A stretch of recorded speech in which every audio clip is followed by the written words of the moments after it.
Bonjour Frédéric Farah.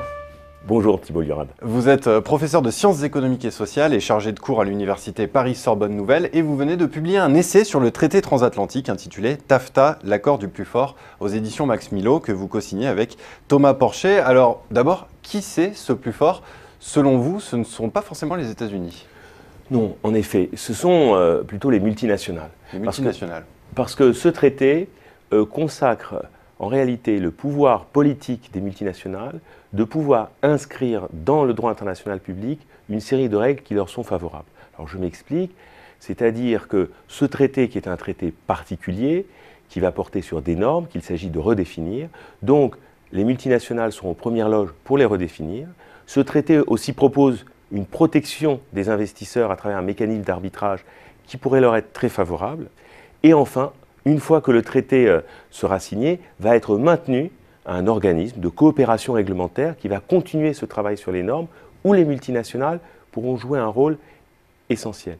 Et d'ailleurs, pour conclure, lors des réunions préparatoires au lancement en 2013 du traité, entre 2012 et 2013, la Direction générale du commerce a organisé plus de 560 rencontres pour préparer, et plus de 500 d'entre elles étaient avec des lobbies représentant, on va dire, le monde des affaires. Alors qui vont être, à contrario, les grands perdants de ce TAFTA?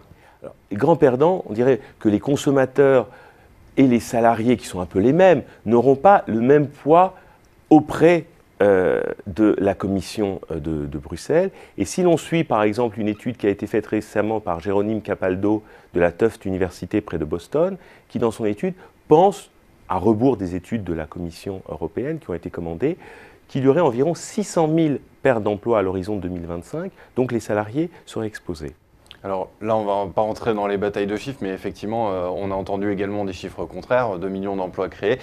Néanmoins, si on se place au niveau du consommateur, le texte vise aussi à faire baisser les droits de douane. Est-ce qu'on ne peut pas imaginer une baisse des prix des produits finalement? Alors, déjà, il faut savoir que les droits de douane entre les États-Unis et l'Europe sont autour de 3%, donc ils sont assez faibles. Donc, s'il y a une baisse, cette baisse se fera ressentir, certes, mais peut-être modestement. Et est-ce qu'elle sera à même, si elle entrait en vigueur tout de suite, demain matin, de pouvoir enrayer cette baisse, si on prend le cas de la France, du pouvoir d'achat des ménages d'environ 0,3% en moyenne depuis 2008? Est-ce que l'un pourra compenser l'autre? À voir. Et ensuite, il est difficile de dire comment l'harmonisation des normes va se traduire au niveau des prix. Donc, peut-être, mais ça reste à vérifier. Dans votre livre, vous déplorez l'absence de débat sur le sujet. Néanmoins, je vais me faire un petit peu l'avocat du diable. On voit que la Commission européenne publie régulièrement des documents sur le sujet pour décrire les différentes positions de des États sur les différents sujets. Est-ce qu'en fait le problème il ne vient pas avant tout d'une trop forte technicité et ce qui rend les discussions sur le TAFTA inaccessibles aux citoyens? Alors, c'est vrai que la Commission européenne a fait tout un effort parce qu'on lui a reproché son opacité.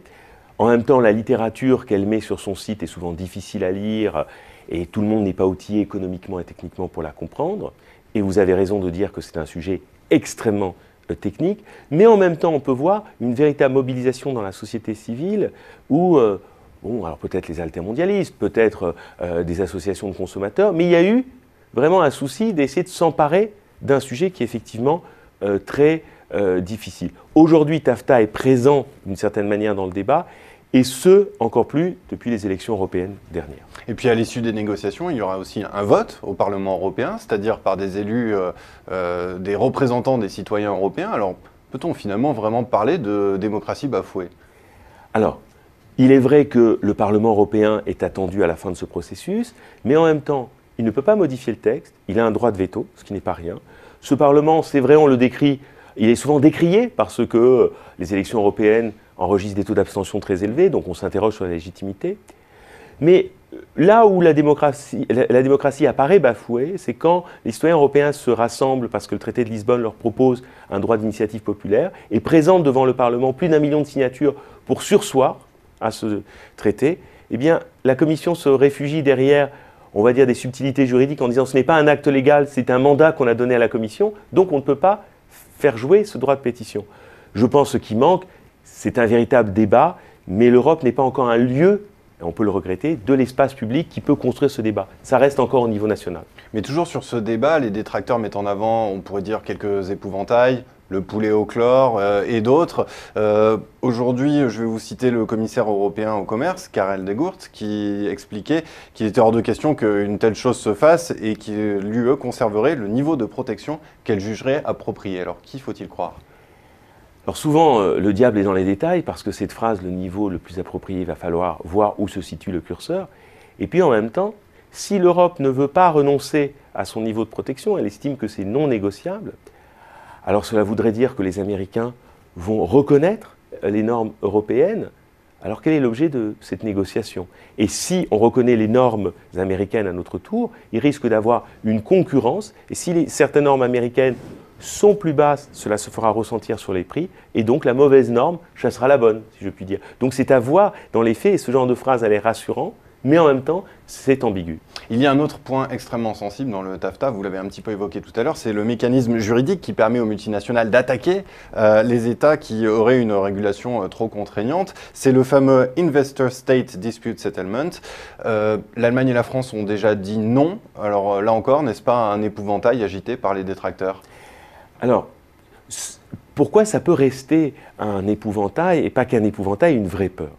Parce que même si l'Allemagne et la France pourraient se retrouver sur la question, si on observe un traité qui ressemble au TAFTA, c'est-à-dire l'ALENA, on observe que le Canada a été, si vous voulez, attaqué juridiquement à 35 reprises par des entreprises exigeant des dommages et intérêts. Le Canada a dû leur payer environ 171 milliards de dollars canadiens à cet effet.